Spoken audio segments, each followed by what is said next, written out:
Assalamualaikum warahmatullahi wabarakatuh. Salam sejahtera buat sobat-sobat dimanapun berada. Semoga kita semua dalam keadaan sehat jasmani dan rohani, tidak kekurangan satu apapun.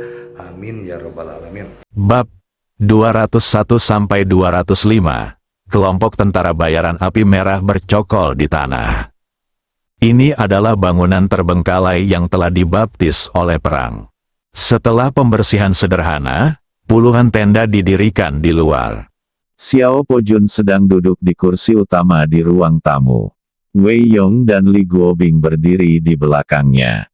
Ada lebih dari selusin orang dengan berbagai kostum duduk di bawah, tapi mereka semua menunjukkan sikap sinis. Seluruh aula berisik, semua orang membicarakan urusan mereka sendiri, dan sepertinya Xiao Pojun, penjabat kapten, tidak dianggap serius sama sekali. Duduk di sebelah kanan Xiao Pojun adalah seorang pemuda berusia 30-an. Saat ini, dia memejamkan mata dan tidak berkata apa-apa, tetapi tidak ada orang di sekitarnya yang berani mendekatinya. Xiao Pojun juga mengalami sakit kepala. Hanya dalam waktu 20 hari, ribuan anggota yang direkrut oleh Qi Yan telah dibagi menjadi lebih dari 10 tim kecil oleh orang-orang ini. Tidak ada yang bisa dia lakukan. Masing-masing bos dari tim kecil ini lebih kuat darinya. Di zona kacau ini di mana kekuatan adalah faktor utama, kekuatannya selama periode peringkat harimau memang tidak cukup. Jika semua orang tidak mau mengambil uang darinya, posisinya pasti sudah lama ditempati. Wakil Komandan Xiao, kapan Komandan akan datang? Hanya sekelompok dari kita yang akan menyerang sudut gelap. Bukankah kita sedang mencari kematian? Sang tiran bisa mengurus kita semua sendirian. Kenapa kamu tidak menyerah saja? Kita sisa uangnya. Sudah waktunya bubar. Itu dia, cepat dan berikan sisa uangnya sekaligus. Ayo kita semua bubar. Semua orang di sini demi uang. Menurutmu siapa yang benar-benar ingin menyerang sudut gelap? Menurutmu hidupmu terlalu lama? Selain itu, hari ini waktunya membagikan uang, jadi cepatlah dan bagikan uangnya. Pria yang duduk di sebelah kanan Xiao Pojun tiba-tiba membuka matanya dan menatap orang yang baru saja berbicara. Pria itu ditatap dan merasakan hawa dingin di sekujur tubuhnya, dan berkata, "Raksasa, kamu punya dendam terhadap tiran itu, tapi kami tidak. Jangan melampiaskan amarahmu padaku. Jika kamu ingin balas dendam, pergilah kepada tiran." Raksasa melihatnya sebentar, dan terus menutup matanya. Raksasa, yang bernama asli Luo Hua, berasal dari Tiongkok. Dia adalah pemimpin kelompok tentara bayaran kecil di daerah kacau. Dia suka berlatih seni bela diri sejak dia masih kecil. Orang tuanya awalnya terlibat dalam bisnis penjualan kembali antara sebuah negara kecil dan Tiongkok.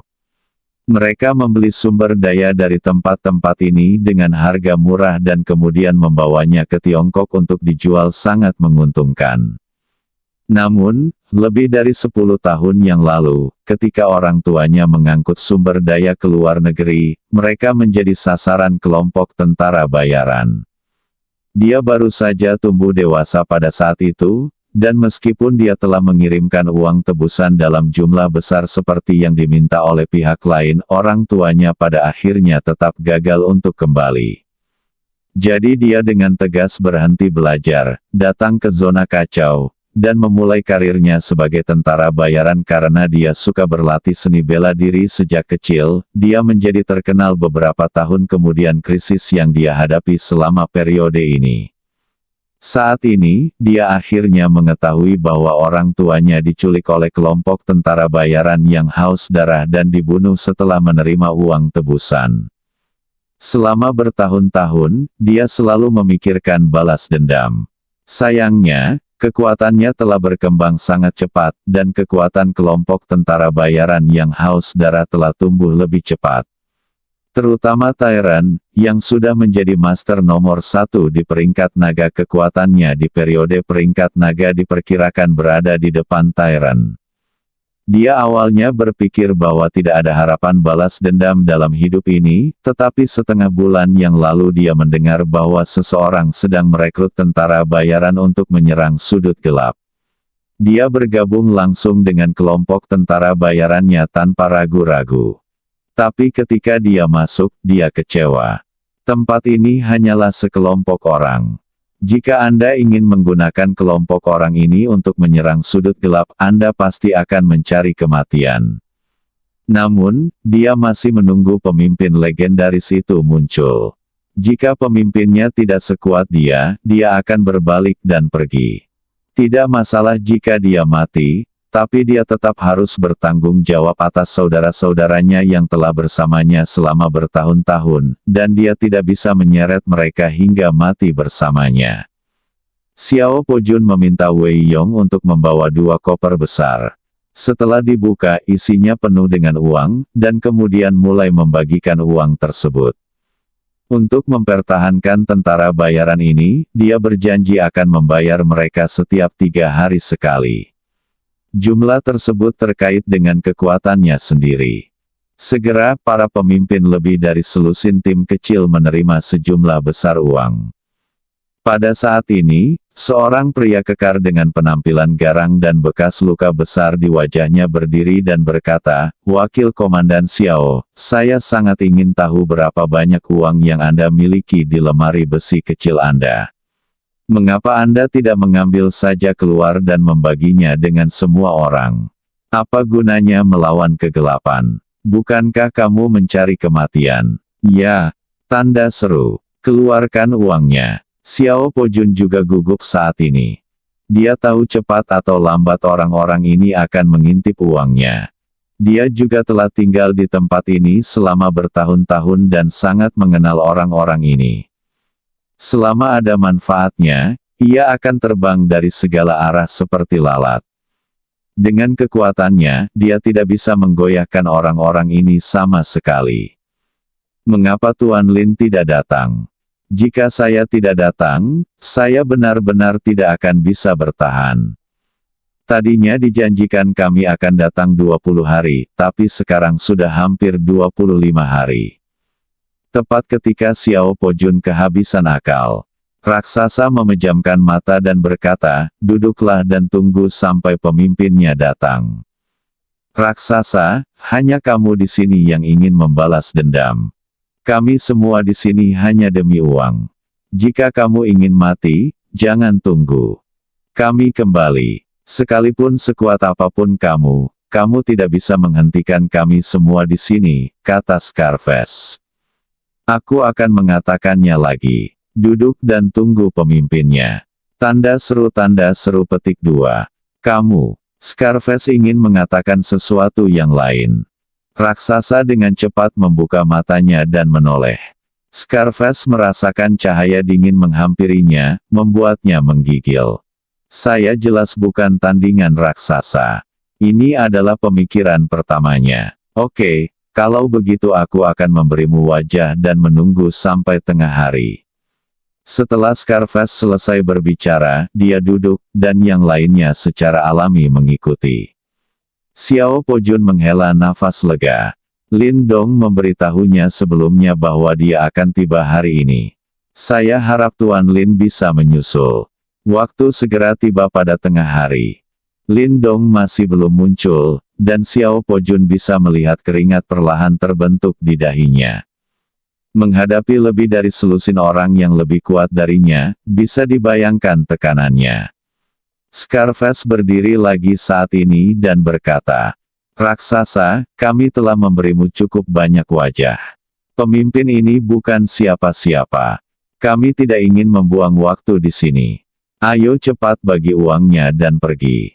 Yang lainnya, dia merasa yang disebut pemimpin tidak akan datang. "Sehat." Raksasa menghela nafas dalam hati. Sepertinya sudah tidak ada harapan lagi. Scarface melanjutkan, "Xiao Pojun, cepat buka perbendaharaan kecil dan bagikan uang itu kepada semua orang. Kami juga bisa membiarkanmu hidup, jika tidak jangan salahkan kami karena bersikap kasar." Lebih dari selusin orang lainnya juga menentang pedang. Di balik Scarface, dia jelas mendukung pernyataannya. Xiao Pojun, Li Guobing, dan Wei Yong semuanya berkeringat. Mustahil. Jika tidak berhasil, saya hanya bisa memberi mereka uang. Bagaimanapun, hidup tetap penting. Lagi pula itu bukan salah mereka. Mereka dijanjikan 20 hari, tapi sekarang beberapa hari lebih lama. Tepat ketika Xiao Pojun hendak berbicara, sebuah suara terdengar di aula. Kamu ingin bersikap kasar kepada siapa? Kamu ingin bersikap kasar kepada siapa? Sebuah suara terdengar di aula kosong. Semua orang mengikuti suara tersebut dan melihat seorang pria muda mengenakan setengah topeng perak berdiri di pintu aula. Tuan Lin akhirnya menyusul. Xiao Pojun dan 3 orang lainnya akhirnya menghela nafas lega. Raksasa membuka matanya dan melihat sosok di depan pintu. Dia tidak bisa merasakan aura orang kuat darinya. Siapa yang kamu tunggangi? Apakah kamu mencari kematian? Scarface menatap Lin Dong dan mengutuk. Mulutku bau. Telapak tangan. Lin Dong baru saja selesai berbicara. Retak. Sebuah suara terdengar di ruang tamu. Semua orang hanya melihat separuh wajah Scarface bengkak. Di mana orangnya? Semua orang melihat sekeliling dan menyadari bahwa Lin Dong sudah duduk di kursi Xiao Pojun, dan Xiao Pojun berdiri di belakangnya. Ini, apa yang baru saja terjadi? Semua orang bingung. Wajah Scar membengkak begitu dia mendengar kata-kata, mulutnya bau sekali. Telapak tangan. Pria bertopeng yang tadi berada di depan pintu kini duduk di kursi utama. Kecepatan ini. Bisakah manusia berhasil? Scar juga menutupi wajahnya dengan satu tangan saat ini, menatap Lin Dong yang duduk di kursi utama dengan mata ngeri. Meski wajahnya terbakar kesakitan, dia tidak berani bersuara. Dia adalah master di tahap awal peringkat naga, tapi dia bahkan tidak melihat pergerakan lawan dengan jelas. Jika pihak lain baru saja memukul lehernya, dia akan terbunuh bahkan sebelum dia sempat bereaksi. Pria yang kuat, itu di luar pemahamannya. Ini jelas merupakan orang terkuat yang pernah dilihatnya. Bahkan di antara beberapa master di tahap akhir peringkat naga yang dia temui, tidak ada yang pernah memberikan tekanan sebesar itu padanya. Setidaknya dia berada di urutan teratas daftar naga. Saat ini, raksasa juga sedang menatap Lin Dong. Scar tidak melihat gerakan Lin Dong dengan jelas. Dia juga tidak melihat dengan jelas. Ini hanya bisa menjelaskan satu masalah, lawannya jauh lebih kuat darinya, sehingga dia bahkan tidak bisa melihat pergerakan lawan dengan jelas. Sangat kuat. Para master di tahap selanjutnya dari peringkat naga jelas tidak sekuat itu. Yang teratas dalam daftar naga. Orang yang sangat muda di puncak daftar naga. Siapa ini? Tidak ada orang seperti itu di negeri kekacauan. Ada keheningan di aula saat ini. Demi bergabung dengan Flame Mercenary Group dan melayaniku, ini hanyalah hukuman kecil untukmu. Apakah kamu menerimanya? Tanya Lin Dong. Scar kembali sadar dan berkata dengan cepat, saya patuh. Saya patuh. Saya patuh. Saya patuh. Pemimpin, saya, Scar, adalah seekor anjing dengan mulut yang tidak bisa memuntahkan gading. Saya telah menyinggung perasaan Anda. Tolong abaikan penjahatnya dan lepaskan. Sekali, aku, Scar, akan bersamamu seumur hidupku. Dia benar-benar terkejut dengan kekuatan Lin Dong. Tidak ada aturan sama sekali di negeri kekacauan. Semua aturan dibuat oleh yang kuat. Dia benar-benar takut Lin Dong tidak bahagia dan membunuhnya, jadi dia segera menunjukkan kesetiaannya. Nama saya Yin Mian, dan saya adalah pemimpin dari grup tentara bayaran api mengamuk. Mulai hari ini, Xiao Pojun akan menjadi wakil kapten dari kelompok tentara bayaran api mengamuk. Saya harap Anda dapat menghormatinya. Jika situasi seperti hari ini terjadi sekali lagi, kamu tidak akan bersikap lunak. Apakah ada yang ingin kamu katakan? Scar dan selusin orang di belakangnya tidak berani berbicara. Dia jelas terkejut dengan tamparan Lin barusan. Bagaimana kamu bisa melawan jika kamu bahkan tidak bisa melihat pergerakan lawan dengan jelas? Saat ini raksasa berdiri dan berkata, "Kapten, saya punya pertanyaan untuk ditanyakan." Katakan, Lin Dong mengamati raksasa segera setelah dia masuk. Di seluruh aula, dia adalah yang terkuat, mencapai tahap peringkat naga. Yang tersisa hanyalah Scarface, yang kekuatannya berada pada tahap awal daftar naga, dan yang lainnya berada di puncak daftar harimau, atau dalam tahap daftar harimau. Jika Lin Dong tidak berpikir bahwa kekuatan Scarface di tahap awal peringkat naga akan memainkan peran besar dalam menyerang sudut gelap, dia akan melukai Scarface dengan serius, yang akan membuatnya tidak bisa bangun dari tempat tidur selama beberapa waktu, setidaknya 3 bulan. Efek jerahnya akan semakin nyata. Saya ingin bertanya kepada pemimpin, apakah Anda benar-benar siap menyerang sudut gelap, kata raksasa. Apa menurutmu aku bercanda? Aku menghabiskan begitu banyak uang untuk mengumpulkan semua orang, bukan hanya untuk pariwisata. Sebelum aku datang, tidak ada yang akan menghentikan siapapun yang ingin mundur. Tapi sekarang aku di sini. Aku minta maaf. Jika kamu mengambil uangku, kamu bisa melakukan sesuatu untukku. Kamu bisa pergi dulu. Lin Dong berkata dengan tenang. Setelah mendengar kata-kata Lin Dong, orang-orang di aula tidak berani bernapas. Mereka semua datang ke sini demi uang. Tidak ada yang mengira mereka akan benar-benar menyerang sudut gelap. Begitu mereka benar-benar ingin melakukan ini, 90% dari mereka pasti ingin berhenti. Tapi sekarang kalau dilihat dari nada suara pemimpin kelompok, dia tidak hanya benar-benar ingin bertarung, tapi dia juga memblokir jalan keluar mereka. Hanya raksasa yang heboh dengan pemandangan itu. Kekuatan pemimpin setidaknya berada di puncak peringkat naga. Selama dia bisa menghentikan tiran, bukan tidak mungkin untuk menyerang sudut gelap. Tentu saja, lebih dari 1.000 orang di Flame Mercenary Group masih jauh dari cukup. Tapi setidaknya itu memberinya harapan. Jika ada harapan, maka akan ada motivasi yang tiada habisnya. Terlebih lagi, ini adalah satu-satunya harapan yang dia miliki sejak dia mengetahui bahwa kelompok tentara bayaran yang haus darah membunuh orang tuanya, apapun yang terjadi, dia akan mencobanya dengan pemimpinnya. Kalau tidak, dia tidak akan pernah mau menerimanya seumur hidupnya. Namun, dia masih ingin mengingatkan pihak lain bahwa dengan kekuatan Lian saat ini, jika dia ingin menyerang sudut gelap, bahkan jika pemimpinnya dapat menghentikan tiran tersebut, tidak akan ada harapan. Kapten, dengan segala hormat, kita tidak memiliki peluang untuk menang jika kita menyerang sudut gelap sekarang. Grup tentara bayaran yang haus darah telah didirikan selama hampir 20 tahun, dan sekarang menempati tanah berharga di sudut gelap. Anggotanya telah mencapai puluhan ribu, dan mereka memiliki senjata yang canggih. Jumlah kita hanya lebih dari 1.000, jadi kita masih jauh. Ide mereka adalah yang terbaik adalah membujuk pemimpin kelompok untuk berhenti menyerang sudut gelap. Aku tahu, jadi kamu harus menggunakan pengaruhmu minggu depan. Kamu telah berada di tempat kacau ini selama bertahun-tahun dan mengetahui tempat ini dengan baik. Aku ingin kamu keluar dan memenangkan hati beberapa orang atau pelayan berkuasa lainnya. Korps uang bukan masalah, saya bisa memberi Anda jumlah berapapun yang Anda inginkan.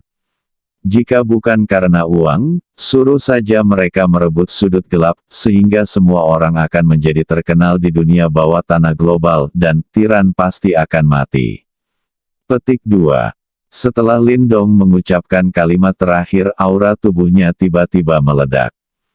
Kecuali Xiao Po Jun dan 3 orang lainnya di belakang Lin Dong, yang sengaja dihindarkan oleh Lin Dong, semua orang di aula, termasuk 2 master peringkat naga, merasa seolah-olah mereka telah jatuh ke dalam gua es. Lindong, yang fisiknya telah mencapai batas luar biasa, sudah setara dengan puncak peringkat naga. Ditambah dengan batas kekuatan mental, kekuatannya telah melampaui puncak peringkat naga dan telah mengambil langkah maju kecil. Jangan meremehkan langkah kecil ini sudah mewakili level lain, ranah transisi yang melampaui daftar naga, namun masih setengah langkah lagi dari ranah berikutnya. Ini juga merupakan dunia yang diimpikan oleh banyak orang di puncak daftar naga. Karena begitu Anda mencapai level ini, hanya masalah waktu sebelum Anda menembus ke level berikutnya. Nafas ini dikeluarkan dengan seluruh kekuatannya. Seluruh aula gedung runtuh. Semua orang di aula yang menjadi sasaran paksaan Lindong merasa seperti mereka langsung membeku di dalam balok es. Tidak hanya seluruh tubuh saya terasa dingin dan dingin, saya bahkan tidak bisa menggerakkan satu jari pun. Ini adalah penindasan ganda terhadap tubuh dan jiwa. Menghadapi Lindong saat ini, mereka seolah-olah menghadapi musuh alami dalam rantai makanan, dan mereka tidak dapat melawan sama sekali.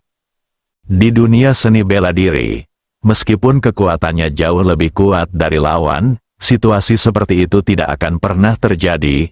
Inilah fungsi kekuatan mental Lindong yang begitu kuat, sehingga ia dapat menekan mental musuh dan membuat musuh takut padanya. Hal yang paling mengejutkan adalah dua master peringkat naga.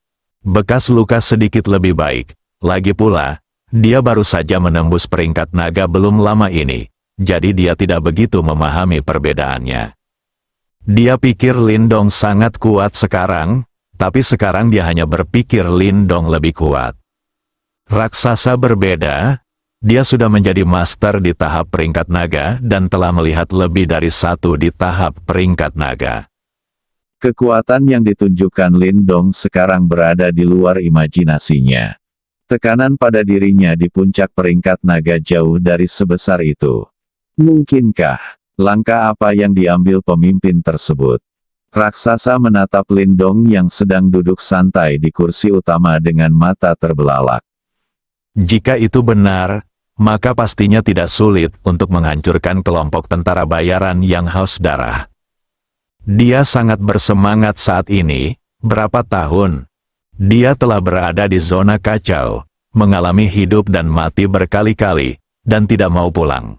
Bahkan ketika kakeknya meninggal, dia tidak kembali, hanya menunggu kesempatan ini. Sekarang dia akhirnya menunggu, dia akhirnya bisa membalaskan dendam orang tuanya. Aura yang menindas dengan cepat menghilang. Bagaimana menurutmu? Lindong menarik tekanannya, mengetuk meja dengan satu tangan, dan berkata dengan tenang. Meskipun dia mengatakan ini dengan nada konsultatif, hal itu tidak dapat disangkal di telinga semua orang, jadi tidak ada yang berani menolak. Karena tidak ada yang keberatan, maka semua orang bisa berpisah. Kita akan berkumpul di sini dalam seminggu. Saya harap akan ada banyak orang di sini saat itu. Kalau tidak, dunia ini begitu besar sehingga tidak akan ada akhir dunia. Tempatmu. Jangan khawatir, Kapten. Saya pasti akan menyelesaikan misi dan merekrut lebih banyak orang untuk bergabung dengan Qian, kata Scar segera. Ya, saya juga. Saya pasti akan menyelesaikan misi yang diberikan oleh ketua tim. Saya juga. Untuk Qian ada lebih banyak orang yang lebih kuat. Setelah sudut gelap direbut dan kelompok tentara bayaran yang haus darah dihancurkan, saya akan memberi penghargaan kepada mereka sesuai dengan kemampuan mereka dan tidak akan pernah memperlakukan semua orang yang telah berkontribusi pada Qian dengan buruk. Pergi. Orang-orang di aula pergi satu demi satu, tetapi raksasa tidak pernah pergi. Apakah ada yang salah? Lindong memandang raksasa dan bertanya. Ya, jawab raksasa. Xiao Po Jun dan 3 lainnya mengerti dan meninggalkan aula. Katakan padaku, Kapten, jika kamu merebut sudut gelap, bisakah kamu memberikanku pukulan terakhir untuk mengalahkan tiran itu? Oh, kamu punya dendam terhadap tiran itu? Kita sama sekali tidak bersama. Raksasa mengertakkan gigi dan menunggu jawabanku. Ceritakan padaku. Setelah mendengar apa yang terjadi pada raksasa, Lindong tidak bisa menahan diri untuk tidak memandangnya dengan sikap merendahkan. Generasi kedua yang kaya yang telah menjalani kehidupan istimewa sejak masa kanak-kanak, karena orang tuanya diculik dan dibunuh oleh kelompok tentara bayaran yang haus darah untuk membalaskan dendam orang tuanya, dia datang ke zona kacau sendirian, dan butuh lebih dari 10 tahun baginya untuk melakukannya, berkembang hingga saat ini. Saya khawatir hanya dia sendiri yang tahu seberapa besar bahaya dan hidup dan mati yang dia alami. Orang seperti itu memang pantas dikagumi, ini tidak ada hubungannya dengan kekuatan. Tapi semangat, oke, kata Lindong. Dia tidak perlu menolak hal semacam ini. Asal hasilnya sama, prosesnya tidak penting. Dia tidak punya dendam terhadap tiran itu. Dan dia hanya membunuhnya untuk membuat keluarga Zhang kehilangan jimat ini sehingga dia bisa menyerang keluarga Zhang. Jadi tidak masalah siapa yang menyerahkan tiran itu pada akhirnya. Dan tiran ini sepertinya adalah orang yang telah melakukan banyak kejahatan. Faktanya, dunia tentara bayaran tidak semuanya orang jahat. Banyak tentara bayaran yang bertugas melindungi keselamatan majikannya seperti pengawal. Sama seperti tim kecil Xiao Pojun dan timnya dulu. Terima kasih banyak, Kapten, kata raksasa bersemangat. Akhirnya ada harapan untuk membalas dendam, dan orang tuanya bisa beristirahat dengan tenang. Dia sudah terlalu lama menunggu hari ini. Tapi aku juga punya syarat, kata Lindong. Komandan, tolong bicara. Saya ingin Anda sepenuhnya bergabung dengan Qian dan menjadi wakil Kapten Qian. Level Xiao Pojun ditakdirkan untuk tidak mampu menekan seluruh kelompok tentara bayaran Qian, dan saya tidak akan tinggal di Qian selamanya. Jadi saya membutuhkannya, seseorang yang kuat dan mampu mengendalikan situasi. Bagaimana dengan itu? Raksasa berpikir sejenak dan berkata, oke. Selama pemimpin membantuku membalaskan dendam orang tuaku, aku akan menuruti perintah pemimpin. Dari kata-katanya, raksasa kembali ke kediamannya. Karena dia yang terkuat sebelum Lindong datang, dia juga menempati gedung bobrok. Dan mereka yang kekuatannya buruk hanya bisa membangun tenda sendiri. Untungnya, tentara bayaran ini adalah orang-orang yang menjilat darah dari pedangnya dan tidak terlalu peduli. Mereka bisa tidur bahkan di hutan belantara, apalagi di tenda. Begitu raksasa memasuki ruangan, seseorang bertanya, "Bos, bagaimana kabarmu? Apakah kita akan pergi juga?" Saya melihat semua orang telah dievakuasi. Ada 7 orang di ruangan itu saat ini, semuanya bermain dengan senjata mereka, ada pula yang menyeka senapan penembak jitu, dan ada pula yang memberi isyarat dengan belati di tangan. Setelah raksasa masuk, mereka semua menatapnya. Yang baru saja berbicara adalah seorang wanita berpakaian menawan. Dan ketujuh orang ini semuanya ahli dalam daftar harimau, dan bahkan beberapa di antaranya berada di puncak daftar harimau. Ini jelas merupakan kekuatan dahsyat yang tidak dapat diabaikan. Jelas sekali, tim raksasa mengambil jalur yang benar-benar elit. Saya memutuskan untuk membubarkan tim kami dan bergabung ke dalam Red Flame Mercenary Group, kata raksasa. Apa, bos, kamu tidak demam ya? Kenapa? Bukankah bagus kalau kita bersama? Kita punya target kecil dan bisa keluar masuk dengan bebas. Bahkan kelompok tentara bayaran yang besar tidak bisa melakukan apapun pada kami. Itu benar. Kami ini bagus, mengapa bergabung dengan Qian? Petik 2. Apakah Qian benar-benar akan menyerang Dark Corner? Bos, kami tahu Anda ingin membalas dendam, tetapi Anda akan pergi mati. Semua orang menghentikan apa yang mereka lakukan. Aksi, menunggu jawaban raksasa. Membubarkan tim dan menggabungkannya ke dalam Qian adalah sesuatu yang tidak bisa mereka terima. Mereka telah bekerja bersama selama bertahun-tahun, dan mereka memiliki pemahaman diam-diam ketika melakukan tugas dan mereka sudah memiliki perasaan satu sama lain. Jika mereka bergabung dengan kelompok tentara bayaran lain, mereka pasti akan bubar. Ketika tiba saatnya untuk membentuk tim dengan orang lain, apakah mereka masih berani menyerahkan diri kepada rekan satu tim? Saya bertemu dengan pemimpin kelompok tentara bayaran api merah hari ini. Dia sangat kuat, kata raksasa. Seberapa kuat? Saya tidak punya ruang untuk perlawanan di depannya. Seharusnya saya mencapai puncak dan mengambil langkah kecil itu. Semua orang memandang raksasa dengan kaget. Mereka secara alami memahami apa yang dimaksud raksasa. Tapi bagaimana ini mungkin? Pemimpin kelompok tentara bayaran yang baru dibentuk ternyata adalah master di atas puncak. Siapa yang percaya? Tidak ada yang akan mempercayainya. Meskipun mereka belum mencapai level itu, mereka telah mengikuti raksasa selama bertahun-tahun dan mengetahui betapa sulitnya mengambil langkah kecil itu. Tidak banyak orang yang berada di puncak peringkat naga, tetapi di antara puluhan miliar orang di dunia, ada cukup banyak tetapi mereka yang benar-benar mengambil langkah kecil itu pasti jarang. Karena begitu Anda mengambil langkah itu, hanya masalah waktu sebelum Anda menerobos ke ranah legendaris itu. Sebagai ahli teratas di peringkat naga, Tyron hanya ada di peringkat naga. Jika Kapten Qian benar-benar mengambil langkah itu, dia tidak lagi termasuk dalam daftar naga.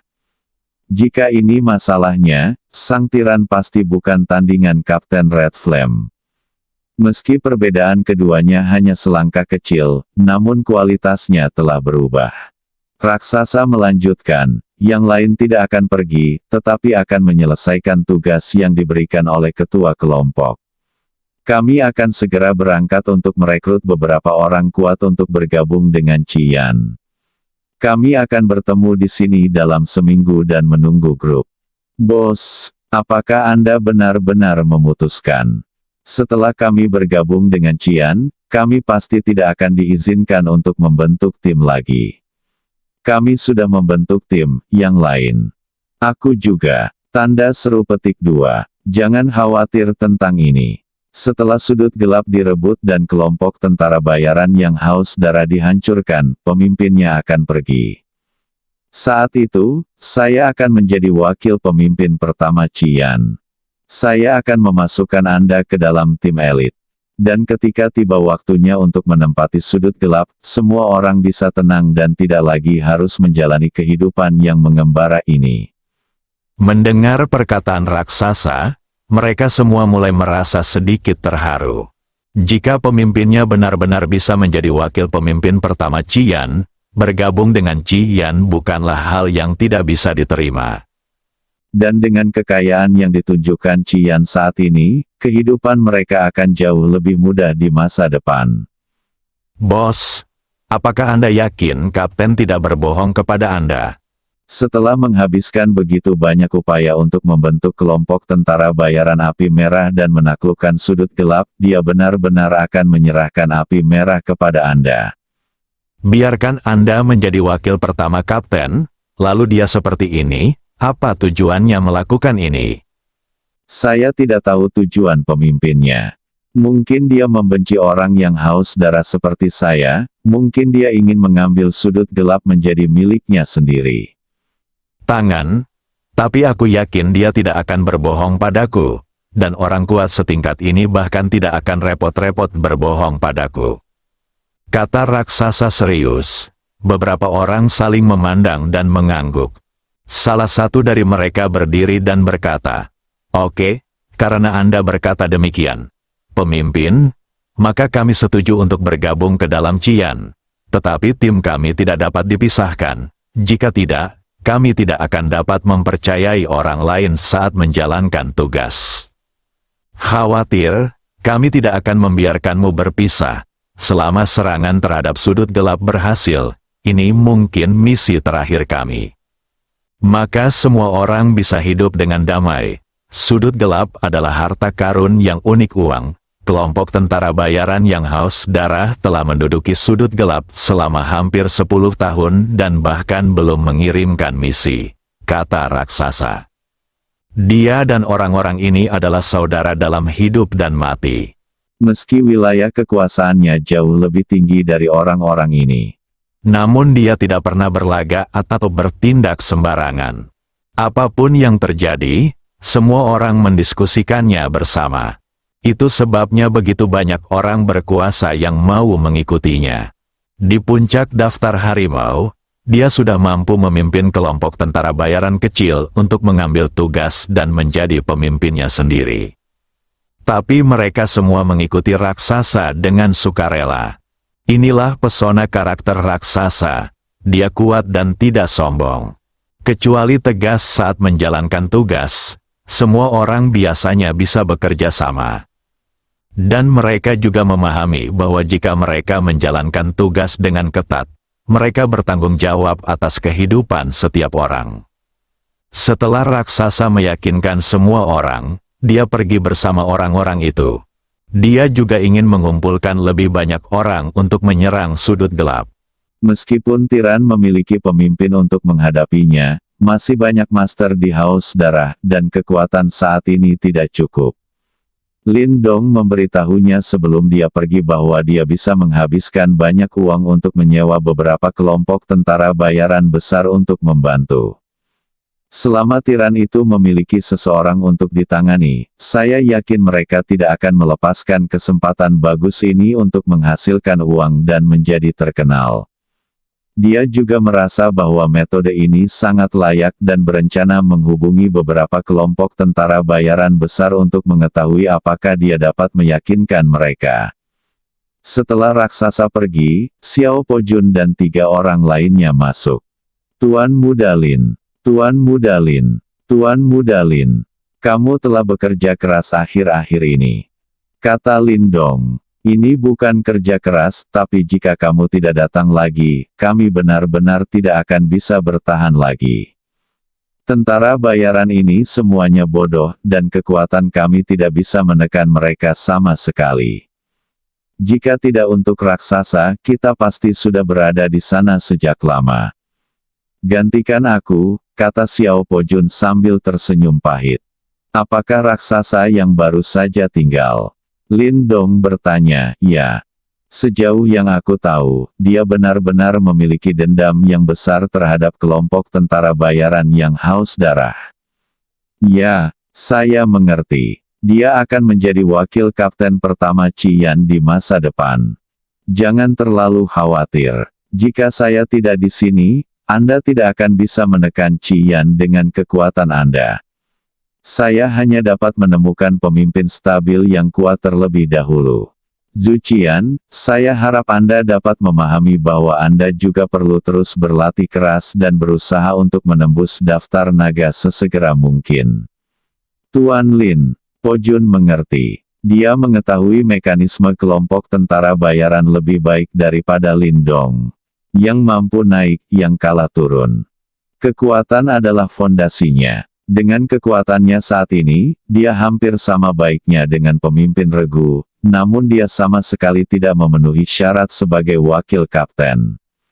Tetapi Anda masih wakil pemimpin, jadi Anda bertanggung jawab atas kehidupan sehari-hari Qian. Terima kasih, Tuan Lin. Ngomong-ngomong, bagaimana dengan hal yang saya katakan? Kembali ke Tuan Lin, itu sudah selesai.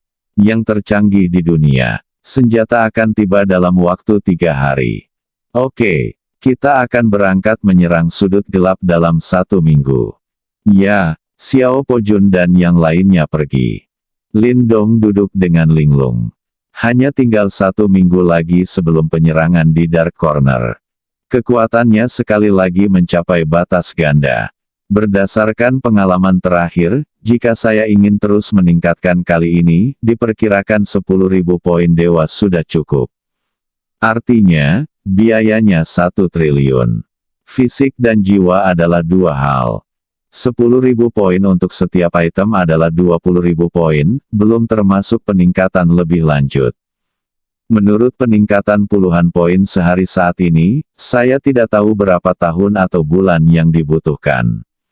Alangkah baiknya jika bumi ini mempunyai pemilik. Dia benar-benar ingin bertanya apakah bumi ini untuk dijual. Negeri kekacauan pernah menjadi negara yang sangat kuat.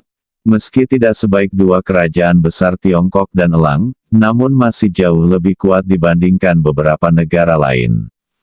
Karena negara ini terlalu kaya sumber daya, negara Elang sudah lama memata-matainya. Namun karena keterbatasan China, negara Elang tidak berani mengungkapkannya terlalu kentara dan hanya bisa memulai dari dalam. Setelah bertahun-tahun disusupi oleh negara Elang, negara tersebut akhirnya terpecah dari dalam. Tepat ketika negara Elang ingin merebut sumber daya negara, negara tersebut dihentikan oleh Tiongkok. Tentu saja, Tiongkok tidak akan membiarkan kerajaan Elang terus meningkatkan kekuatannya.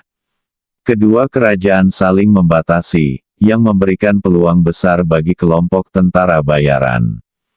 Seiring waktu, tempat ini menjadi wilayah tentara bayaran, dan bahkan negara-negara kecil di sekitarnya akan mengirim orang yang menyamar sebagai tentara bayaran untuk merebut sumber daya. Ini menjadi tempat paling kacau di dunia. Polanya mirip dengan hegemoni suku. Kelompok tentara bayaran besar setara dengan suku besar dan menempati tempat dengan sumber daya yang kaya. Setelah sumber daya di tempat yang Anda tempati dilubangi, Anda akan menemukan area sumber daya baru atau menyerang area sumber daya yang ditempati oleh kelompok tentara bayaran lainnya, yang akan memicu pertempuran. Oleh karena itu, penduduk asli di sini sangat membenci orang Elang, namun perlahan-lahan mereka menerima kenyataan, tetap bersama sebagai kelompok, dan beroperasi atas nama kelompok tentara bayaran. Kelompok tentara bayaran Cahaya Suci, kelompok tentara bayaran terbesar di dunia bawah tanah, terdiri dari para master yang tersisa dari negara yang pernah ada di sini. Mereka masih menempati wilayah paling subur di tanah kekacauan, ingin memurnikan semua kegelapan di dunia. Di negeri yang kacau ini, ada satu jenis orang yang dilindungi oleh semua kelompok tentara bayaran, dan itu adalah tim pengumpulan sumber daya profesional. Kelompok tentara bayaran menempati area sumber daya, jadi tentu saja mereka perlu mengumpulkan sumber daya dan menukarnya dengan uang. Mereka tidak dapat mengumpulkannya, sehingga tim pengumpulan sumber daya kelompok profesional baru lahir.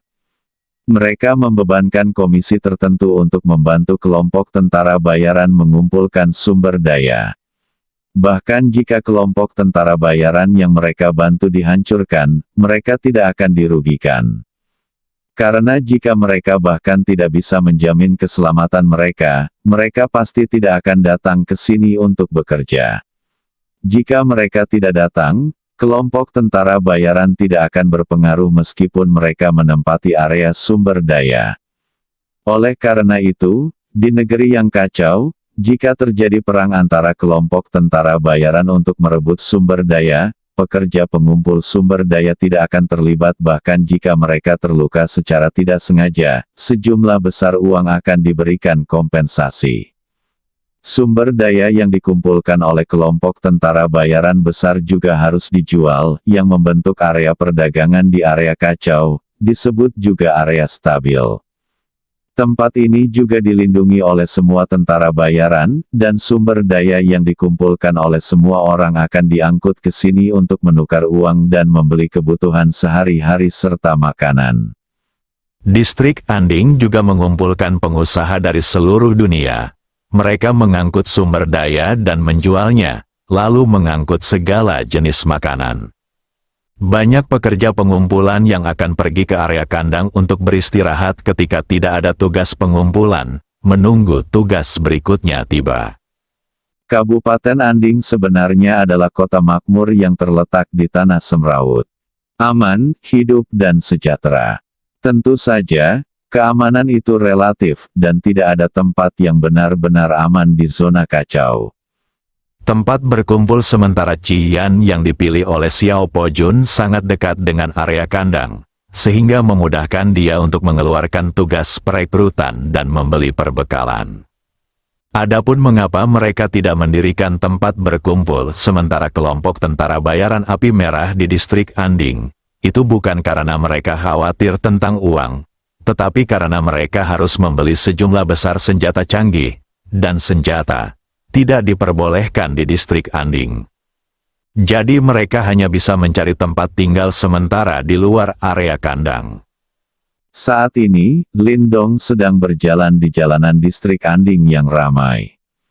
Kesibukan di sini membuatnya merasa seolah-olah telah kembali ke Tiongkok. Namun bedanya di sini tidak ada gedung bertingkat, yang tertinggi hanya berupa gedung kecil beberapa lantai.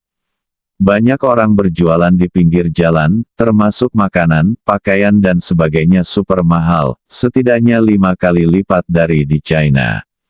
Di atas, beberapa item bahkan memiliki selisih harga 10 kali lipat. Lagi pula, berbisnis di sini mengandung risiko. Tanpa keuntungan besar, siapa yang mau? Dan orang-orang di sini, apakah mereka tentara bayaran atau pekerja yang mengumpulkan sumber daya, menghasilkan banyak uang, dan menghabiskan banyak uang, terutama tentara bayaran? Mereka menjalani kehidupan yang genting setiap hari, dan mereka tidak memiliki banyak konsep tentang menabung uang. Menghabiskan uang untuk bersenang-senang di Kecamatan Anding adalah hal yang paling membahagiakan bagi mereka.